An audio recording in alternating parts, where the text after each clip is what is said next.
जी friends, HPLC के लिए आपको कोई न्यू मेथड डेवलप करना हो तो आप कैसे करते हैं? क्या रोड मैप होता है आपके पास? क्या क्राइटेरिया होता है जिसकी बात बेस पे आप किसी न्यू मेथड को एचपीएलसी के लिए डेवलप करते हैं? किन कौन से स्टेप से आपको गुजरना पड़ता है और किन पॉइंट्स को आपको पहले कंसिडर करना पड़ता है? तो आज की इस वीडियो का फोकस ये है, मैं आपको बताता हूँ कि आपने एचपीएलसी पे मेथड कैसे डेवलप करना है, एचपीएलसी पे न्यू मेथड को आप किस तरह डेवलप करते हैं। तो आगे चलने से पहले आप देख रहे हैं मेरा चैनल वॉइस ऑफ कियानी और मैं सफदर खान कियानी। अच्छा फ्रेंड्स, सबसे पहले तो आप ये देखें कि एचपीएलसी बेसिकली होता क्या है। एज यू नो, मैं बहुत सी वीडियो में बताता हूँ कि एचपीएलसी एक सेपरेटिंग टेक्निक से बेस्ड करता है पोलैरिटी पे, जिसमें आप मिक्सचर से, कंपाउंड से अपने स्पेसिफिक कंपाउंड या आइटम को, एनालाइट को आइसोलेट कर देते हैं उनसे बेसिस ऑफ पोलैरिटी। ये इसका प्रिंसिपल है। तो इस स्ट्रेटेजी को किसी न्यू कंपाउंड पर अप्लाई करने के लिए बड़ा डिफिकल्ट और थोड़ा डिफरेंट प्रोसीजर होता है, उससे आपको गुजरना पड़ता है, जिससे इसके बाद आप कोई न्यू मेथड डेवलप करते हैं और ताकि वो फुलफिल मोड हो और आपकी रिक्वायरमेंट पूरी हो और आपका मेथड एक्यूरेट वे में काम कर रहा है। वो स्टेप्स क्या है, वन बाय वन मैं आपको यहाँ पर डिस्कस करूंगा कि आपको किन किन पॉइंट्स को आपको नोट करना पड़ता है स्पेसिफिक जब आप कोई न्यू मेथड डेवलप कर रहे होते हैं। तो सबसे पहले आप देखते हैं किसी भी एनालाइट की जो सैंपल्स होता है उसकी स्ट्रक्चर को, उसका मैट्रिक्स भी देखते हैं कि इस कंपाउंड में इसको हम बनाने जा रहे हैं उसका क्या इफेक्ट है। जिसमें आप जो पॉइंट नोट करते हैं वो होता है polarity of the analyte. Analyte की पोलैरिटी आप देखते हैं और उसका आइसोइलेक्ट्रिक पॉइंट चेक करते हैं। उसके बाद यूवी एब्जॉर्बेंस कंफर्मेशन देखते हैं कि किस रेंज में ये आ रहा है, एब्जॉर्ब करता है लाइट, ये पॉइंट आप उसका चेक करते हैं। साथ सैंपल मैट्रिक्स भी देखते हैं कि अगर इसको जिस कंपाउंड में लेके जा रहे हैं बनाने के लिए तो उसके बाद उसको वहां पे मैट्रिक्स इफेक्ट क्या होता है, ये पॉइंट आप सबसे पहले देखते हैं किसी भी कंपाउंड को, किसी भी एनालाइट के बेस देखते हुए किसी न्यू मेथड डेवलप की तरफ जाने के लिए। अब ये जो 4 पॉइंट है ये आपको हेल्प आउट कर देते हैं नंबर 2 पॉइंट पे। इसकी 4 पॉइंट की बेस पे आप फिर हेल्प आउट करते हैं कॉलम सिलेक्टिविटी, कॉलम केमिस्ट्री, आपको एक आइडिया हो जाता है। ये जो शुरू के मैंने 4 पॉइंट बताया इसकी बात आपको कॉलम की केमिस्ट्री का आइडिया हो जाता है और मोबाइल फेस क्या होगा वो भी आप थोड़ा बहुत जज कर लेते हैं। और साथ में डिटेक्टर टाइप कौन सी यूज करनी है एचपीएलसी के अंदर आपको ये भी आइडिया हो जाता है इन शुरू के 4 पॉइंट के बाद।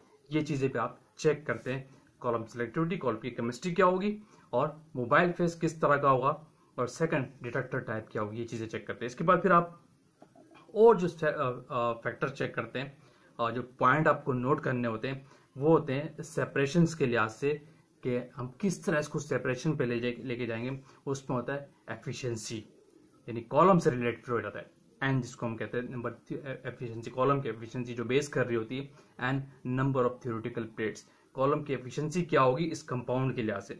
नंबर 2, एनालाइट का रिटेंशन टाइम क्या होगा, वो भी आप देखते हैं कि किस पॉइंट पे आके रिटेन करता है, मैक्सिमम आरटी क्या होगा हमारा। दूसरा, सिलेक्टिविटी भी आप देखते हैं, समझ रहे कि किस लिहाज से हम सिलेक्टिविटी करेंगे इसके लिए, जो कॉलम की और कंडीशंस के लिहाज से। ये सेपरेशंस के पॉइंट ऑफ व्यू से आपको ये भी देखना होता है। पॉइंट 3 होता है एफिशिएंसी देखते हैं आप, और एनालाइट का आरटी भी आप देखते हैं और सिलेक्टिविटी देखते हैं। यहाँ पे सिलेक्टिविटी का जो पॉइंट है ये बहुत इंपॉर्टेंट है, ये रिलेट करता है टोटली कॉलम के लिहाज से, कॉलम केमिस्ट्री के लिहाज से। इस पे बहुत इंपॉर्टेंटली बड़ी केयरफुली आपको देखना पड़ता है कि कौन सा कॉलम इस कंपाउंड के लिए हम सिलेक्ट करेंगे। फॉर एग्जांपल आपको सिलिका कॉलम लेना है, फिनाइल कॉलम लेना है, तो फिर मोबाइल फेस की कंपोजिशन क्या होगी।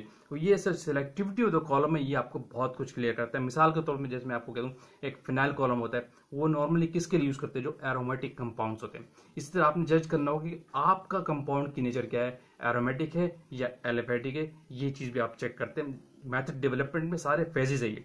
अगर एरोमेटिक कंपाउंड है तो नॉर्मली फिनाइल कॉलम यूज करते हैं और आपकी मोबाइल फेस की जो रेंज होगी ज्यादातर वो एसिडिक होगी इन नेचर। इसकी बेस पे आप मोबाइल फेस की सिलेक्टिविटी भी कर लेते हैं। क्लियर? तो कंपाउंड की नेचर को देखते हुए एनालाइट है, एरोमेटिक है, आपको बहुत कुछ सिग्नल्स मिलते हैं सिलेक्टिविटी के हवाले से, कॉलम कौन सा आपने सिलेक्ट करना है। फिर आगे और आप जाते हैं तो फिर आप मेथड को ऑप्टिमाइजेशन पे लेके आते हैं। जो आप इन चंद पॉइंट्स, जो 8-10 पॉइंट मैंने आपको बताया, उसके बाद मेथड आपकी एक शक्ल में आ जाता है। फिर उसको एक ऑप्टिमाइजेशन के लिए ले जाने के पहले फिर क्रोमेटोग्राफिक कंडीशंस अरेंज करते हैं कि इसको एचपीएलसी पे अगर चलाएंगे तो क्रोमेटोग्राफिक कंडीशंस क्या होगी। फॉर एग्जांपल मेथड को जब आप ऑप्टिमाइजेशन के लिए लेके जाते हैं स्पेशली, तो उसके लिए क्या क्राइटेरिया होता है। नॉर्मली आप स्पीड चेक करते हैं कि किस तरह हम इसको चेक करेंगे, रेजोल्यूशन क्या होगा इसका, जो अगर 2 से 3 पीक्स आ रही हैं तो क्या रेजोल्यूशन रखेंगे और पीक की शेप क्या होगी। ऑप्टिमाइजेशन में आप ये देखते हैं कि किस तरह की पीक शेप हमारे सामने आ रही है, ठीक है ये। लेकिन इसके साथ आपको क्रोमेटोग्राफिक कंडीशन लाजमी देखनी होती है। फॉर एग्जाम्पल टेम्परेचर, कॉलम का टेम्परेचर आपने क्या देना है, सही है, फ्लो रेट हम क्या रखेंगे, ठीक है, और या इसको हम आइसोक्रेटिक पे चलाएंगे या ग्रेडियंट सिस्टम पे चलाएंगे, मोबाइल फेस की कंपोजिशन क्या होगी, ये चीजें आप मेथड ऑप्टिमाइजेशन में देख रहे होते हैं। क्या स्पीड, रेजोल्यूशन, पीक शेप क्या आई, और साथ में क्रोमेटोग्राफिक कंडीशन आपको अप्लाई करके देखना होता है कि कॉलम का टेम्परेचर क्या होगा, ठीक है, और मोबाइल फेस की कंपोजिशन क्या होगी, फ्लो रेट क्या होगा मोबाइल फेस का, और आइसोक्रेटिक पे चलाएंगे या ग्रेडियंट पे चलाएंगे, ये चीजें आपको यहाँ मेथड ऑप्टिमाइजेशन में देखनी होती है। इसके बाद फिर एक ये चीजें आपने देख ली, कुछ शक्ल आपके पास आई, रिस्पॉन्स भी आ गया, पीक भी आ गई, फिर आप इसके ऊपर एक और टेस्ट अप्लाई करते हैं, इसको हम कहते हैं रोबस्टनेस टेस्ट। ये बड़ा इंपॉर्टेंट है। इस पे क्या होता है कि डिफरेंट जो पैरामीटर्स आपने एक टेंटेटिवली सेट की ऑप्टिमाइजेशन के अंदर, उससे पहले पॉइंट्स पे मोबाइल फेस की सिलेक्टिविटी कर ली, लैम्डा मैक्स आपने देख लिया, फ्लो रेट क्या रखना है, मोबाइल फेस की कंपोजिशन क्या रखनी है, क्रोमेटोग्राफिक कंडीशंस क्या होगी, टेम्परेचर क्या होगी, आपने एक सेट कर दिया ऑप्टिमाइजेशन के अंदर। लेकिन अब आपने इनको कुछ वेरिएशन करके देखना है, कुछ चेंज करके देखना है, तो उस पर बाद डेलिबरेटली चेंज करने के बाद इस मेथड पे कोई इफेक्ट तो नहीं आ रहा। ये आप एक रोबस्टनेस टेस्ट अप्लाई करके देखते हैं उस मेथड के ऊपर जो आपने टेंटेटिवली अभी वैलिडेट नहीं था, एक आपने बना दिया। ये रोबस्टनेस टेस्ट उसके ऊपर लाजमी करके देखते हैं, कुछ पैरामीटर्स चेंज करके डेलिबरेटली, ठीक है। लेकिन ये जब हो जाए तो फिर उसके बाद आप इस मेथड को वैलिडेशन पे लेके जाते हैं। जो सबसे इंपॉर्टेंट चीज है, इसके बाद जब आपने देखा कि मेथड डेवलप हो गया, सारे पैरामीटर भी सेट हो गए, रोबस्टनेस टेस्ट भी कर लिया, फिर आप देखते हैं कि मेथड वैलिडेशन करेंगे। जो एस पर फार्माकोपी है, उसके पैरामीटर है, गाइडलाइन आपको दिया हुआ है, आईसीएच ने भी आपको कहा हुआ है कि मेथड वैलिडेशन आपने करनी है। तो कैसे, जो आपने एक मेथड डेवलप किया, फिर उसके डिफरेंट पैरामीटर्स इसको पास करेंगे, देखेंगे कि जो ये मेथड ने एक बार रिजल्ट दिया, कंसिस्टेंटली वही रिजल्ट दे रहा है कि नहीं, ये चीज आप चेक करते हैं मेथड वैलिडेशन के बाद। क्योंकि मेथड वैलिडेशन जब हो जाएगी तो डेफिनेटली फिर आप फुलफिलमेंट हो जाएंगे, आप कंप्लाई कर रहे होंगे, आप कंफर्मेशन में आ जाएंगे आईसीएच गाइड की लाइन के साथ, और फार्माकोपिया जो यूएसपी भी आपको कहता है, जो पैरामीटर्स है वो भी आपकी रिक्वायरमेंट आपकी पूरी हो जाएगी और मेथड आपका वैलिडेट हो जाएगा। इसके बाद किसी भी न्यू मेथड को आप यूज कर सकते हैं कमर्शियल प्रोडक्ट के लिए। तो फ्रेंड्स, ये एक रोड मैप है। कोई भी आपको मेथड डेवलप करना हो तो इस तरह के फेजेस से आपको गुजरना पड़ेगा, तब आप जाके आपका क्यों न्यू मेथड डेवलप होता है।